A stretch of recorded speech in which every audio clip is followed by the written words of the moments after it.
¿qué lectura se hace, a ver, desde un abogado, como lo que sos, como un ex magistrado con experiencia en tribunales, sobre la contundencia o no de lo que viene puntualizando hace muchas jornadas ya los fiscales de la causa vialidad, como se la conoce, y donde está como cabeza de esa asociación ilícita que puntualiza el fiscal, nada más y nada menos que la vicepresidenta del país?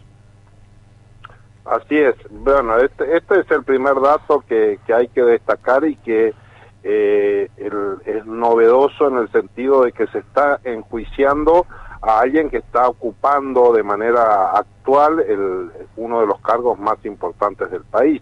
Esto sin duda marca una diferencia.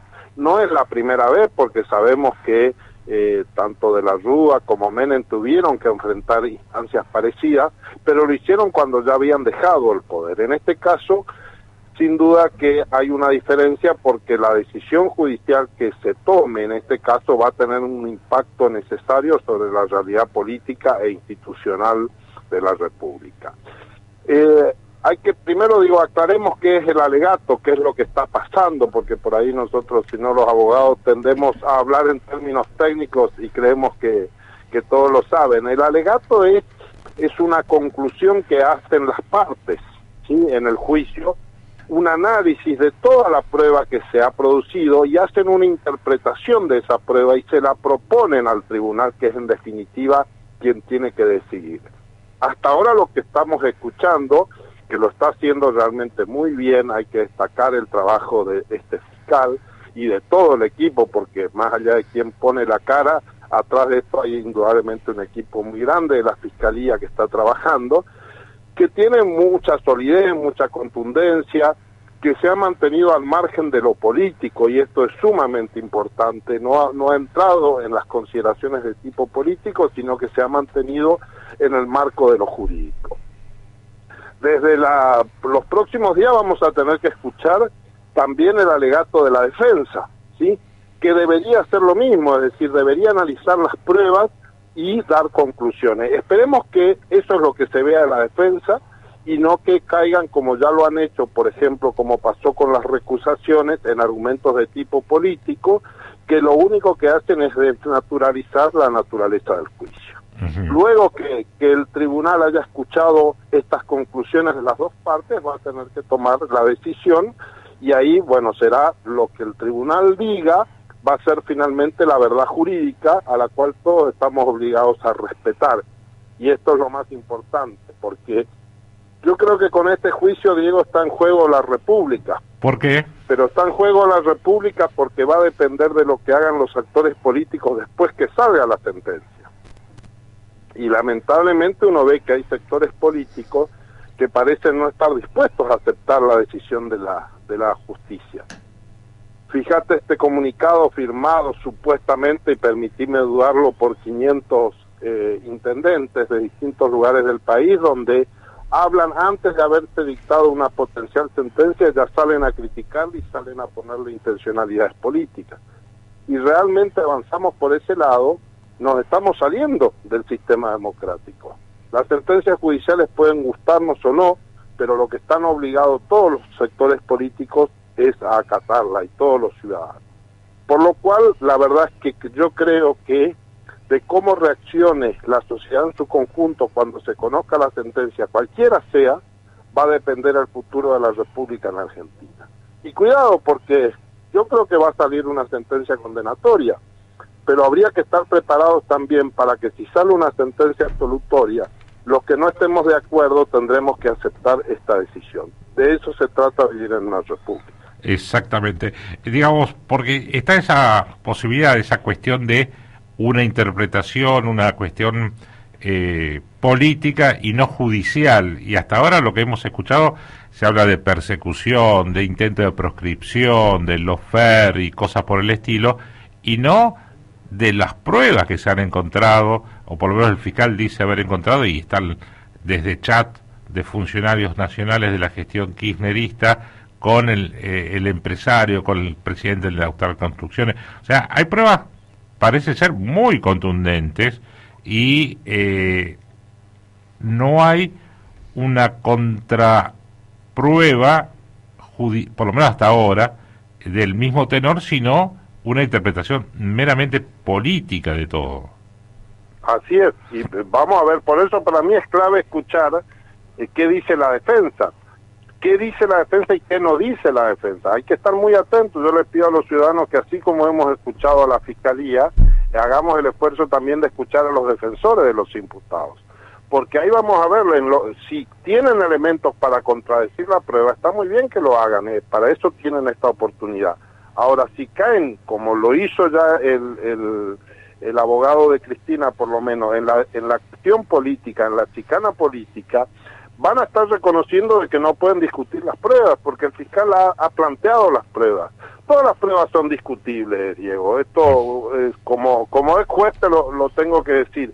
Las pruebas siempre son discutibles, las pruebas siempre aceptan más de una interpretación. Obvio. Sí, ahora, justamente por eso es que existen las partes, tienen la oportunidad de explicar cuál es su interpretación de las pruebas, y finalmente tiene que haber un tribunal que decida cuál es la única interpretación válida. Para eso tenemos jueces y para eso tenemos un sistema republicano de gobierno. A ver, entonces, desde el kirchnerismo, desde el justicialismo se dice, lo que intentan es proscribir a Cristina electoralmente para que no participe, y esto no es así.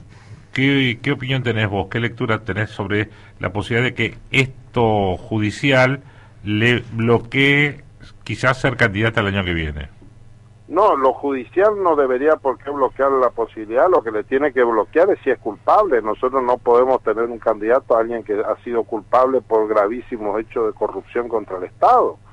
Es decir, si se la declara culpable, no debería poder participar en las próximas elecciones, como le ha pasado a muchos otros candidatos. Sí, y te digo más.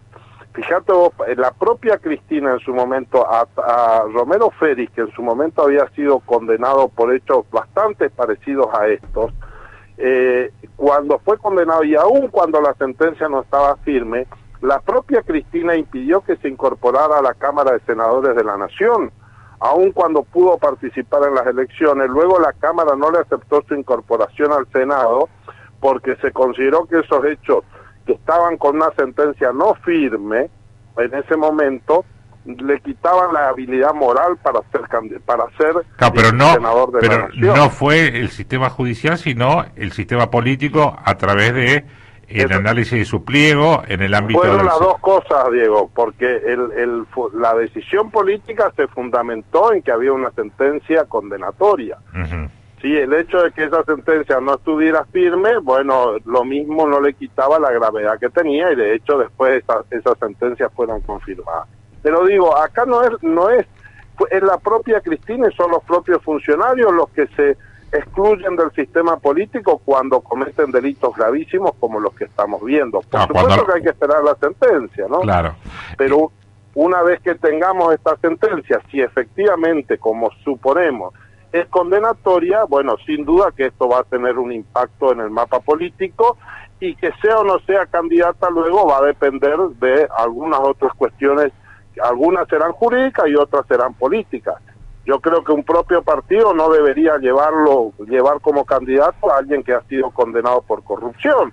Digo, me parece que la política no son solo normas jurídicas, yo esto lo vengo diciendo, son normas éticas también. Y en el medio de todo esto está en debate lo que se llama la ficha limpia, esta posibilidad de que aquellos que hayan sido condenados directamente no puedan ser candidatos, y evitar esas suspicacias, esas interpretaciones de instancias legislativas, como puede ser una Cámara de Diputados o de Senadores, directamente, si se aprueba, como ya en algunas provincias, esa normativa, en este caso, si sale lo de ficha limpia, Cristina y un montón de otros funcionarios no podrían ser candidatos. Sí, yo no creo que haya ninguna perspectiva que en este contexto pueda aprobarse, porque lo cierto es que en el Senado ellos siguen teniendo mayoría, y aún en diputados que la mayoría es opositora, pero no somos todos los mismos, porque hay sectores del peronismo, hay gobiernos provinciales. Yo no creo que haya posibilidad de que eso se apruebe en medio de este contexto, y que se diga que es una ley especialmente para Cristina Fernández de Kirchner. Ahora, reitero, la verdad es que esta a mí me parece que es una discusión casi diría secundaria, ¿no? Es decir, me parece que lo relevante es si existe o no existe una sentencia de condena, y después podrá ser o no candidata, la verdad es que me parece un tema secundario. Acá lo relevante, si se llega a una sentencia de condena, va a ser la demostración y la confirmación de que desde los más altos niveles del Estado existió una organización cuya finalidad era apropiarse del dinero de los argentinos para llevárselo a su bolsillo, digamos. Si después de esto todavía hay gente que la quiere votar a Cristina, y la verdad es que me preocuparía los niveles de falta de concepción ética que pueda haber en algunos sectores de la sociedad, o la capacidad de perdonar este tipo de hechos, pero me parece que lo relevante va a ser que por primera vez se va a dar un salto de calidad institucional, y vamos a dejar sentado de que estar en el Estado o estar en el gobierno o tener la mayoría absoluta no te da derecho a hacer cualquier cosa, y que son varios los que tienen que poner sus barbas a remojar, porque si esto sale una sentencia condenatoria, el impacto sobre las otras muchas causas que hay en distintos lugares del país, en todos los derivados de esta causa principal, sin duda que van a tener mucho mayor fortaleza, y se va a avanzar hacia otras condenas, como ha pasado en otros momentos de nuestra historia, ¿no? Bueno, habrá que esperar este final de los alegatos, y como bien decís, Carvajal, esperar los alegatos de la defensa, qué caminos transita, si es el estrictamente político o se ajusta a la cuestión estrictamente judicial. Habrá que ver dónde pone la mirada y la mira, en este caso, la defensa de Cristina y los demás imputados. Lo cierto que es un día central para toda esta cuestión, porque abre las puertas a todo una jugada. De hecho, ya ha salido el cristianismo a empapelar el país, solicitada, se habla de una marcha y un montón de otras cuestiones que no tienen que ver con lo judicial, sino tienen que ver con lo político del tema. Así es, así es. Hoy lo que va a pasar, vamos a aclarar, si me permitís, Diego, a la sociedad. Hoy lo que va a pasar es el pedido del fiscal de cuál es la pena que él pide que se le aplique a Cristina y al resto de los funcionarios. Es solamente el pedido de la fiscalía, que es los fiscales finalmente son simplemente abogados que le pagamos le pagamos el sueldo entre todos para que represente a la sociedad. Pero es un pedido que él va a hacer. Tiene una importancia jurídica y que le pone un tope al tribunal. O sea, el tribunal no puede imponer una pena más alta que la que ha pedido la fiscalía. Ese es el efecto jurídico que tiene, pero por supuesto que pueden llegar a poner penas más bajas e inclusive eventualmente dictar una absolución. Bien. Pero va a ser el punto donde se va a concretar eso, que es un pedido.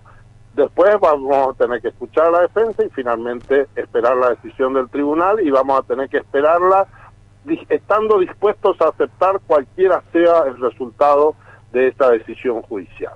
Desde los sectores democráticos estamos dispuestos a aceptar lo que sea.